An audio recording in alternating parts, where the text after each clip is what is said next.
So we've come to the end of 2024. What were the top reads? Let's find out.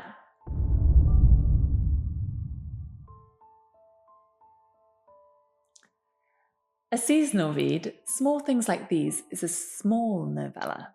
However, Claire Keegan is a masterful storyteller where every word counts. It's set in the 1980s in a small Irish town where we follow a coal merchant and his family in the lead up to Christmas, all with the presence of a powerful church in their community. It has a profound moral lesson, and it highlights a tragedy in Ireland's past and universal themes. The word compassion rings out, but it also juxtaposes against social hypocrisy and the willingness to turn a blind eye against institutions' crimes, even for individuals' survival, and how that helps to perpetuate those institutions' control. It also shows what it takes to stand up for what is right, and one man's willingness, an ordinary man's willingness to make an impact. It's an Oprah Book Club read for December. There's even a film out, and it was nominated for the Booker Prize in 2022. So it is a short and surely a worthy read. Kristin Hannah has had an astounding year with the success of her chart-topping The Women, also to be made in a film.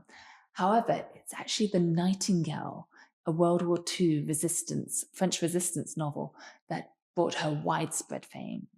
It was in 2015 a Goodreads Historical Fiction Award winner, and its popularity has endured. It's well worth the hype. It's about two sisters, one feisty, rebellious, the other one more conservative, as they live in Nazi-occupied France. It's also got an interesting narrative device where you don't know who the narrator is right up to the very end, which makes it even more emotional and gripping. It does showcase the brutality of war, but also the bravery of ordinary citizens, both the strong characters and the less, the ones which you wouldn't expect. And most interestingly of all, perhaps, it's loosely based on a true story of André de Jong, who helped airmen and others to escape France over the Pyrenees Mountains. So that's another interesting element. It's not the last Kristin Hannah that I will read, for sure. It was the first, but it's certainly not going to be my last. Lessons in Chemistry is a unique, quirky debut novel by Bonnie Garmus, and it looks at misogyny in 1950s America. Essentially, we follow Elizabeth Zott, a serious scientist, as she navigates her career, motherhood, and her move to become a TV chef, which she was kind of forced into for pecuniary want, and how she sprinkles her own unique style and science to it. It has a very interesting blend of some quite shocking scenes, but also some warmth and light.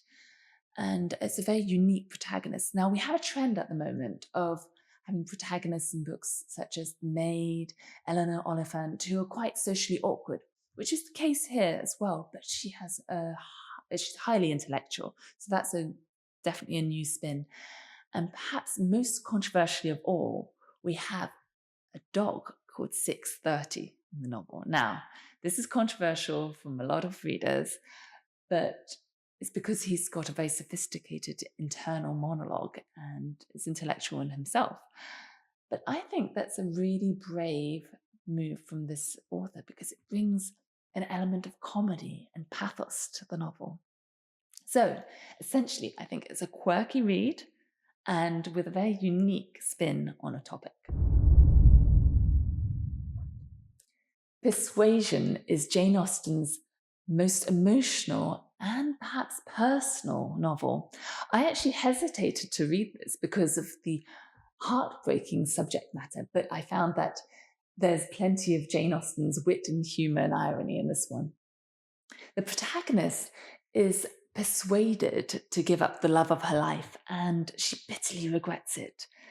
until 7 years later, the dashing Captain Wentworth comes back into her life, wealthy, and now she's forced to watch him court other ladies, while she, at the grand old age of 27, is left on the shelf, and she's missed her chance. I say it's profoundly personal to Jane Austen because she too was forced to give up the love of her life, Tom Lefroy, because of, well, there was no money on either side, so the family intervened. So it's got that heartbreaking element. However, this is a beautiful, emotional, and delicate character study and to look at the development of a protagonist, as well as the concept of persuasion. And it has one of the most famous letter scenes in all of literature, which actually captivated audiences right to the end.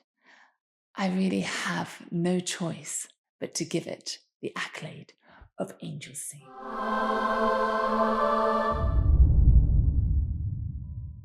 So those were my top picks for 2024. Do you agree?